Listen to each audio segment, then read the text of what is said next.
Let's switch gears for a bit. So let's talk about recovery now a little bit. So you mentioned that it is slowly getting better, but you're definitely not where you would like to be. So can you describe how the traffic looks like at the moment as we speak in summer 2021, comparing to 2 years ago and comparing maybe to where you want to be next year, let's say? Yeah, we're still a very long way away. The makeup of the traffic base at Newquay has always been quite unique because we have a PSO, public service obligation, route to London. Now that works very differently to the other UK PSOs, which are very much about providing a basic level of connectivity to regions that need it. In the case of Londonderry and Dundee into London, ours is more about dealing with the seasonality of the London market, where you have more demand than you can reasonably cater for in the summer months. But actually, it's very hard to make a year-round service viable because it is such a seasonal market. So Flybe were the operator of that PSO, running into Heathrow 4 times a day. It was a very successful route for them. Flybe, as we all know, had many challenges, but the Newquay to Heathrow route was not one of them. And it was actually at a point where it wasn't requiring any subsidy whatsoever by the end. It was sort of it was doing so well in the summer, and with the sort of business traffic going up early in the morning and coming back in the evening to do a day's business in London. So when Flybe collapsed, we didn't just lose 70% of our network. We lost our core route, which was the driver of a significant level of the airport's income and providing about a third of the total passenger numbers in one go. So as well as the commercial challenges of how do you get the whole route network back, we also faced this challenge of a tender process, originally an emergency tender to find an operator to fill the route immediately for up to 7 months as permitted by the PSO regs, and then obviously a long-term tender process. And you'd struggle to imagine a worse period of time to try and get operators to forecast for 4 years, projected demand, subsidy requirements, than November, December of last year, which was when that process took place. So that didn't result in the appointment of an airline, and we've had to sort of navigate our own path commercially on the London market for this summer, which we've done reasonably successfully with EasyJet flying to Gatwick and British Airways flying to Heathrow. But there's still some work to do to finalize what that long-term recovery for the London market looks like, and traffic will never recover to where it needs to be until that is sorted, and we hope to have that ready for this coming winter, now that there's I think more confidence in the UK domestic market as a whole, but certainly more confidence in Newquay. And I think airlines have seen for themselves from the services they've been operating commercially just how full their aircraft have been in services to Newquay over the summer months. So there's the London service to get right, and we're hard at work on that at the moment. But then for the remainder of the network, we've been, I think, very, very fortunate. We'd secured replacement services with a variety of carriers, Eastern Airways, Logan Air, Stobart, unfortunately before their fairly recent collapse. But then, we were very, very fortunate to secure EasyJet originally on Glasgow and Manchester. And obviously we've managed to expand that. We added Gatwick, and then I think 2 routes that really were a product of the lack of availability of international markets were the Inverness and Birmingham services. And I'm confident that if we continue to work hard together with EasyJet to build some of those markets, that won't just be a one season thing. I think there was a lot of speculation when EasyJet came in that it would just be for this season, and as soon as they start flying into mainland Europe again, that these routes would fall away, and some of them might. But I think some of them will remain. So that the route network is more or less, back to where it was. The number of destinations we serve is pretty similar to where it was in 2019.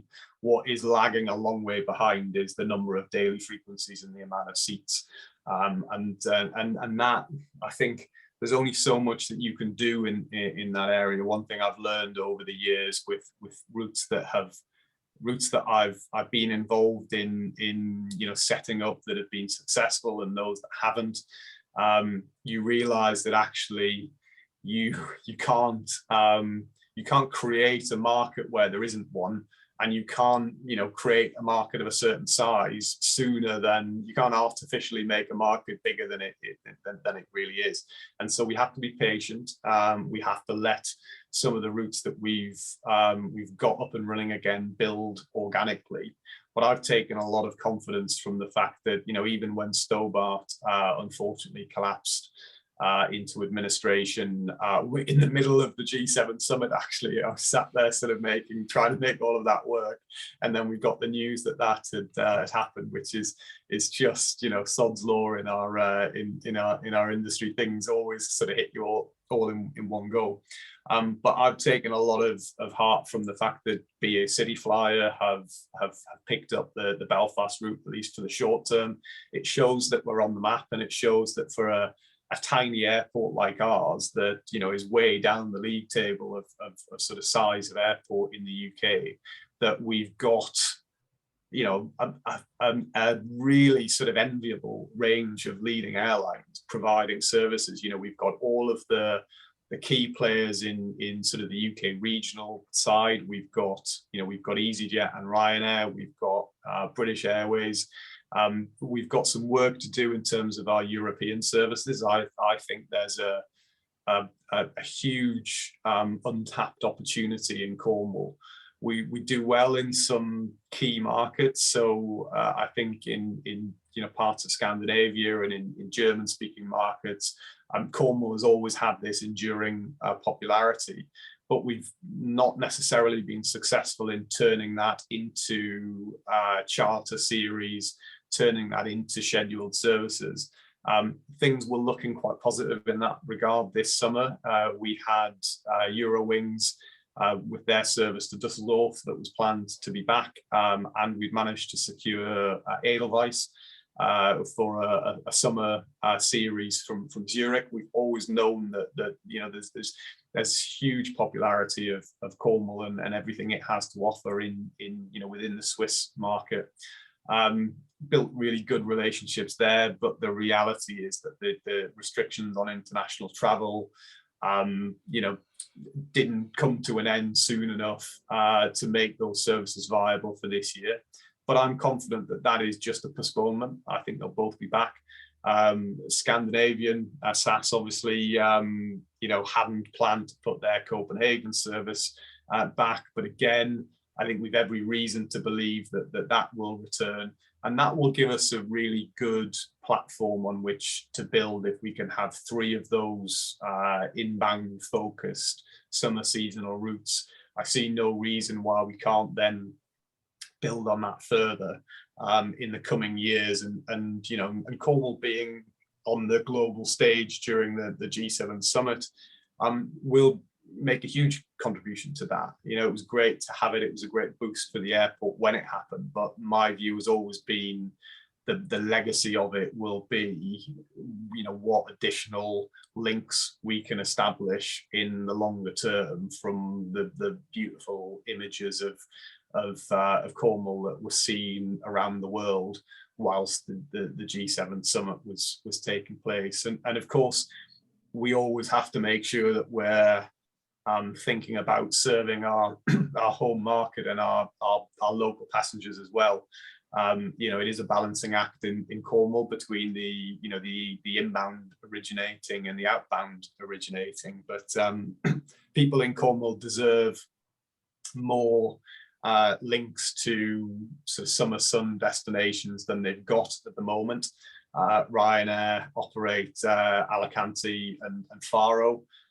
But the numbers, the historical numbers, even if you take away the anomaly that was 2020 and 2021, and you look at the numbers of passengers leaking out of the region on markets like Malaga, like Palma, all of the Balearics and the Canaries, they're really low-hanging fruit for carriers that are looking to develop those links between the UK and those traditional markets. We know that once we get those links back at the right frequency, we can go and sell that into Cornwall, and there's people who would be desperate to stop having to drive 150 miles to Bristol or 250 miles to Birmingham, or get a connecting flight through a London airport in order to fly from their local airport. So it's just a case of us, I think, waiting for things to normalize a little bit in the market for that confidence to really return on overseas travel. And I think the effects of this year and last year will kind of shake things up in the market a little bit, and will allow us to work with our existing airlines and potentially other airlines to start to fill some of those routes. But it's a game of being patient in the short term, as difficult as it is when our passenger numbers are so far below where they have been previously. But we've come a long way. We've made a lot of progress. If I think about last Saturday just gone, for example, we handled more passengers in a day than we handled in the 6 months from November to April. And that is clear progress. We just need every day in the summer to look like that, and realistically get through another hard winter. But we will get there. Yeah, it's fascinating to hear all the progress you have made, also in terms of route network that you are saying is already more or less there where it was 2 years ago. Obviously, the capacity will grow as we come out of the pandemic in the next months and years. What's your impression about the pent-up demand? Is being discussed from various angles by many people. How do you see it at the moment? Are those planes who are flying in and out of Cornwall Airport Newquay confirming that there is a massive pent-up demand also? Yeah, I think we've seen some really strong numbers on the domestic services. I think seeing the difference between booked loads on the international services and the number of passengers that are flying, there is strong evidence to suggest that almost you could look at it in reverse and say the restrictions are suppressing demand without a doubt. There are people that are booking, and then the regulations on whether you have to quarantine, as they continue to change, that is pushing demand off those services that is unquestionably there. And I think what we've got to look at in our part of the world is, as well as pent-up demand, is some of those major changes that we've seen driven by the pandemic in the UK, how our route network and our offering will have to adjust to reflect that. Cornwall is now the most sought after location in which to buy a house and come and live. It's overtaken London during the pandemic as the place where most people in the UK want to relocate to. And that's going to have a seismic impact on what services we provide for those people's business travel needs and their leisure travel needs, because they will, they'll perhaps relocate from London, get to Cornwall, and then discover that when they need to get somewhere overseas, it's an awful lot more difficult in the regions than it is elsewhere. And in addition to that, these will be people who perhaps have kept the same job that they had before. Their office is still in London or Birmingham or wherever.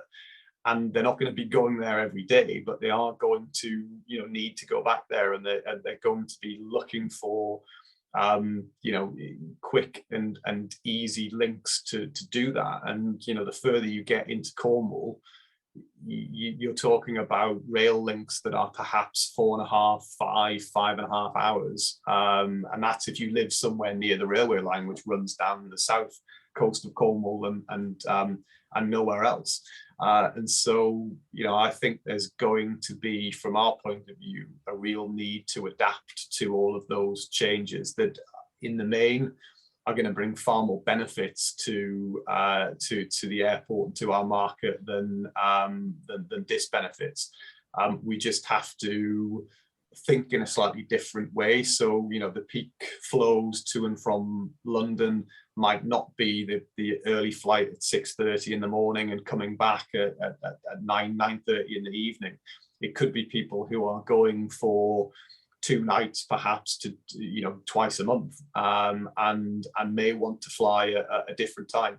And so it's really important that we follow those trends as closely as we can, and maintain an ability to work with our airlines to adapt the offering. I think we talk a lot and always have done in our industry about good collaboration between whether it's DMOs, airports and airlines, or sort of key businesses in regions with their airports and their airline customers. This is going to be yet another time where that collaboration and that sharing of ideas, sharing of data, to understand what the opportunities are and take advantage of them. And I think that's really changed for Newquay this year. I almost can't believe I'm saying this, but we have genuinely we've turned airlines away. Because we don't have the physical resource at certain times, we don't have the parking capacity, we don't have the capacity in the terminal to accommodate them, but also because we know that there's all of this short-term demand, and Newquay has been a great outlet for that in the state that the market is in at the moment. But we have to make sure that what we do in developing the route network is sustainable for the long term. That was a really important lesson that I learned at Bristol. And there are a lot of views on how the route network and the airline mix is sort of managed and cultivated there. But the key theme that's always stuck with me is you have to make sure that what you're sort of doing with your route network is sustainable and is minimizing the sort of churn of routes and minimizing the risk of overcapacity on a particular market. So that's not a problem that we've really ever had in the past, but I think it is something that we've got to take the right approach on now, because we don't want to see everything that's come into the airport for this summer, as I say, only lasting for a season. We want to make sure that we hold on to as much of it as possible, because people have discovered that a domestic staycation can be a pretty nice experience. That people have perhaps rediscovered what holidays in the UK have to offer. So there could absolutely be the opportunity for more of that in the coming years, and that's, on the whole, it's good for Cornwall. It's it's good for the regional economy, and clearly it's great for the airport. Absolutely, for sure. Let's look into the future from a little bit different angle. Sustainability agenda is becoming more important than ever before for our industry in general. Airports are not an exception. So what's your approach in Newquay towards sustainability? So, I've talked a bit in the past about how difficult it is for small regional airports that struggled financially, even in good times, to make that investment in physical infrastructure that is needed in order to decarbonize. For airports, it's about your terminal infrastructure. It's about your GSE. It's about kind of everything that you're doing with your infrastructure on site, and none of that is cheap. And so what's really nice for us this year is that we've, I think, done what for us is it's the right way forward, and that's partnerships and getting involved with consortium of businesses that are all putting in what they can and all lending a hand in their area of expertise to achieve a wider objective. And so we're part of a consortium that includes our neighbours at Exeter Airport, just up the road. We compete commercially, but it goes to show that there are times, and I think sustainability is one of those areas where it pays to put that to one side and work together. The collaboration is with universities, airlines, Ampere, the electric aircraft developer, operator from the US. And we'll see in just a few weeks' time, actually, in August, the first ever regional electrified flights between Newquay and Exeter with the Ampere electric eel, as they call it, a sort of a retrofitted hybrid electric and full electric aircraft. And those trial flights will be, I think, a real milestone in terms of what's coming next for our sector. There's no question that zero emission flying will happen first in the sub 50 seat, sub 500 mile sector length market. Now, if you look at our route network as a whole, our average stage length is about 275 miles, and if you take out those longer routes like Alicante and Faro, that comes down even further. So we have a real opportunity to, I think, be at the cutting edge of the kind of dawn of genuine electric commuter regional flying. So it's great from our point of view to be providing infrastructure. We'll be charging the aircraft with clean energy from the solar farm that we've got on site. We'll be providing, I think, useful learnings for the consortium in terms of what type of infrastructure is going to be needed at an airport to make this sort of technology work. And I just think it's really important in our part of the world that people can see us doing something meaningful to contribute. It's easy to look at it and say, well, it's a handful of flights in a 7-seater aircraft and then a 19-seater aircraft to an airport that's barely an hour up the road. What does that achieve? But actually what it achieves is the building blocks for the next stage, which might be flying from here to London. And there's a real opportunity in our industry. I think the sustainability question is really going to follow us everywhere we go as we go through this recovery. And I don't think we have the right as an industry just to pick up where we left off and say, well, we can at least get back to our 2019 levels of passenger volume without having to think about doing it in a more sustainable way. There'll be huge pressure to say, let's build it back in a way that is better for the planet than what we were doing before. And this is the start of that process. So I'm really excited about having that aircraft at the airport, and excited to learn about what infrastructure we'll need to plan for, things like electric ground support equipment, decarbonizing the power supply to the terminal, so we can get a sort of a little ecosystem at the airport where everything that we're doing on the ground is running in a way that's carbon neutral. So yeah, I think we'll be, in our own small way, with the limited resources that we've got available, I think doing pound for pound as much as anybody to sort of further work in that area. And I think it's a really nice legacy to build off the G7 summit, that this aircraft will be using infrastructure that was provided as part of preparing for the G7, using equipment that we procured for that operation, and it will be one of those first examples of the legacy benefit of having the G7 in Cornwall. That we will really be making some tangible steps towards cleaner domestic flying. Yeah, really exciting to hear about all those projects, and definitely fingers crossed for all your endeavors on this journey. What a fascinating discussion. I loved every minute of it. Thanks a lot for your time, Pete. Really appreciate it.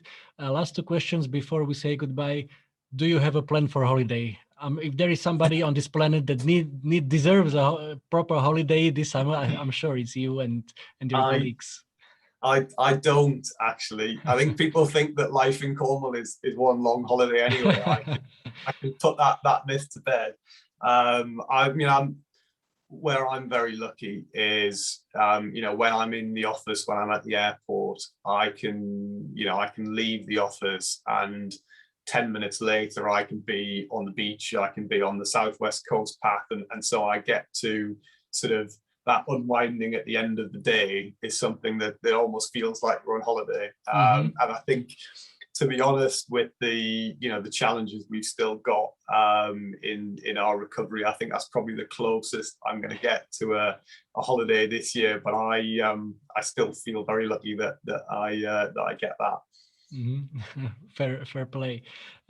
Okay, and my last question, which I always ask at the very end, and all the listeners, I'm sure they could already feel from your voice talking about all that you went through the last couple of months, that you're very passionate about aviation. So the question is, what do you love the most about aviation? What I love the most about aviation, I think for me it's always been there's two things really. The fact that it is, for so many people who work in our industry, it is so much more than a job. And I see that at every different type of airport that I've worked at, and every type of role. I see people for whom it is a real passion. And I've worked in other forms of transport in other industries, and that's a really rare thing. That we think that exists everywhere, and it doesn't. And I suppose the other thing I love about it is it's always a means to an end for the customer. It's always about sort of making people's lives just a little bit easier, a little bit better. I think about the times that we worked together in the past on, setting up new routes from sort of one side of Europe to the other, and I've done that in a number of areas where you see it brings family members close together, it brings friends together. We've had that kind of taken away from us over the course of the pandemic, and I think it's just evidenced, even more so, the value beyond itself that aviation has, and I think that's always, every time I've been involved in a new route launch somewhere, that's always really resonated with me, that it actually has a tangible impact on people's lives. Amen to that. Pete, thanks a lot. Good luck and take care. No problem. You're right. Happy to do it. Nice to see you.